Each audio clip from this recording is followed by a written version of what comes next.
Here I am, trying to fight an arc, and oh, of course, the kill on sight guy shows up.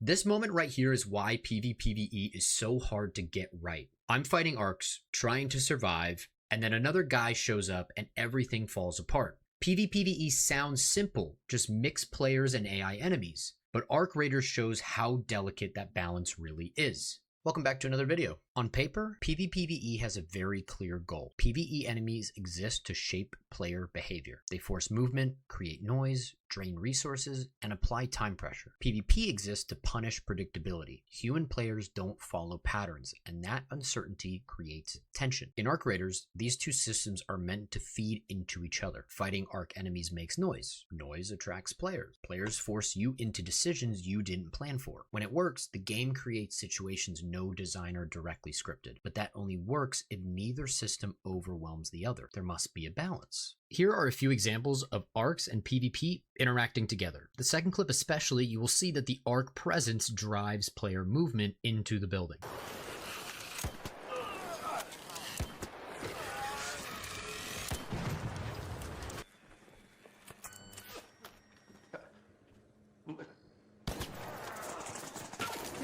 Oh shit, oh shit, oh shit! What have we done? There's two of them up there. Be careful, course. They're healing up. Right here.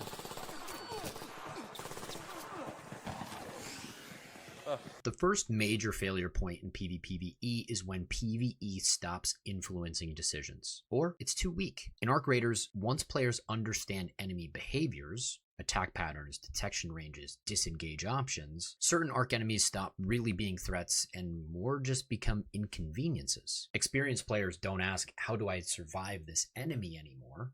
They ask, how fast can I clear this so I'm ready for PvP? And that shift matters. When PvE becomes something players have solved, it no longer creates tension. It becomes a predictable cost, nothing more. PvE enemies should force trade-offs. Do I engage and risk exposure? Do I avoid and lose position? And once PvE stops asking these questions, PvPvE starts to collapse towards pure PvP. The opposite problem happens when PvE pressure becomes too strong. In Arc Raiders, many arc enemies apply pressure through stagger, force movement. These mechanics work well in isolation. They make PvE fights dangerous and costly. But when PvP enters that moment, systems start stacking. You're reloading because the AI forced you to. You're out of cover because an enemy displaced you. You're low on stamina because you had to sprint. And another team shows up, and the next thing you know, the outcome isn't designed by positioning or aim. It's decided by system overlap. That's when players stop feeling outplayed and start feeling trapped. Too many things at once. And in PvPvE design, difficulty is acceptable, loss of agency is not. I think it's important here that as we talk about the risks of PvE being too weak or PvE being too strong, we look at the current state of arcs. Where are they now? Are they too weak, too strong? Let me know in the comments what you think. Are the arcs too strong, too weak, or just right? According to interviews with Arc Raiders developers, the intent was deliberate. Arc enemies should feel like a constant danger. They didn't want them to be trivial. Players should always be aware of them, especially early on when gear is limited. Better weapons and tools like the Hullcracker were even introduced precisely to give players the means to handle the threat more reliably later in the game, without removing the sense of danger. If arc enemies were too easy, they wouldn't create pressure and the PvPvE tension would collapse, as we've discussed. They are meant to be significant threats in the ecosystem, forcing movement and decisions rather than just returning fire. But let's take a look at player reactions and where the community stands. There's probably two camps. Camp 1, arc enemies are too strong. A significant number of players complain that certain drones and enemy squads deal too much damage, have high durability, and feel overwhelming, especially in groups. Some examples include players reportedly needing multiple magazines to take down a single drone and dying quickly to combined arc pressure. This frustration often shows up most with mid-tier enemies like swarms of small drones or rocketeers, where the damage, output, and unpredictability feels disproportionate to the available player tools. On the other hand, many experienced players strongly defend the current balance. They argue that arc difficulty feels fair once you understand how to read the enemies and use your tools, stun grenades, positioning, cover. They point out that some of the most hated behaviors like rocketeer shells and drone guns have already been tuned down compared to early tests, and players simply need time to master them. Some feel the spawn timing and damage output is frustratingly punishing. Others argue that the current challenge feels right and contributes to the survival loop rather than killing it. This division isn't unique. Similar disagreements happen in Escape from Tarkov, Hunt,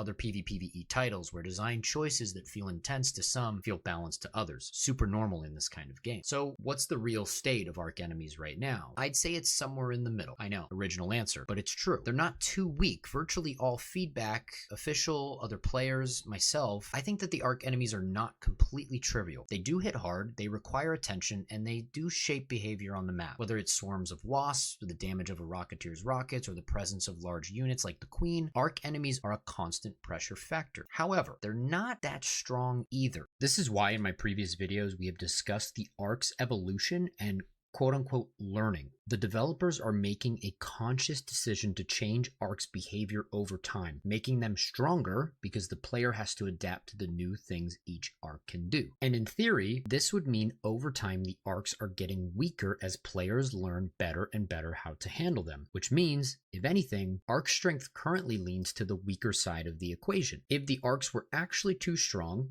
the ARCs would not change behavior at all in terms of doing new actions. The devs would nerf them. Instead, the devs know that the ARCs get weaker over time as players improve, and there is a constant cycle of needing to update each enemy as if it's learning to keep the balance in check. Some players want more diverse PvE threats, especially indoors, or more varied encounter types. Others want intermediate challenge levels, not trivial, but not overwhelming to a solo player holding decent gear.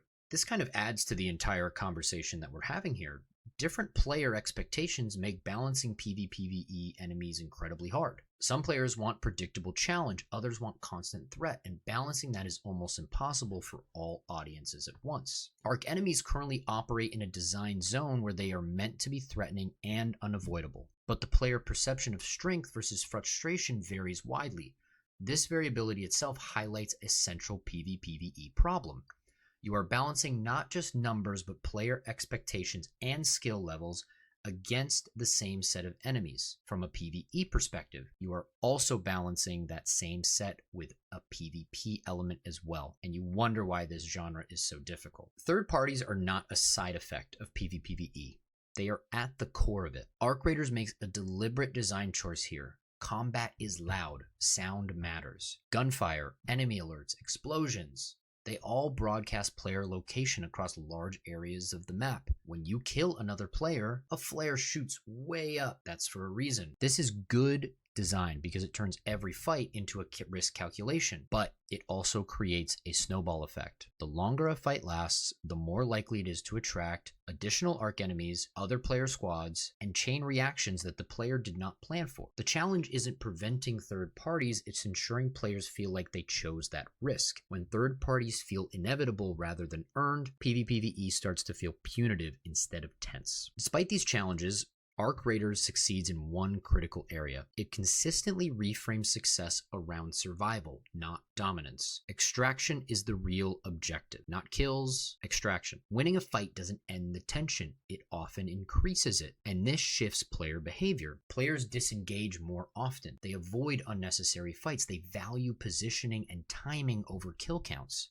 That design choice prevents PvPvE from turning into a deathmatch with AI obstacles. It reinforces the fantasy. You're not a hero clearing a map. You're someone trying to make it out alive. You're trying to survive. The reason PvPvE remains so difficult isn't a lack of tools or technology. It's a conflict of player expectations. Some players want fair fights and clear skill expression. Others want chaos and unpredictability and survival stories. PvPvE tries to serve both, and ARC Raiders shows how narrow that design window really is. Increase PvE pressure and casual players feel overwhelmed.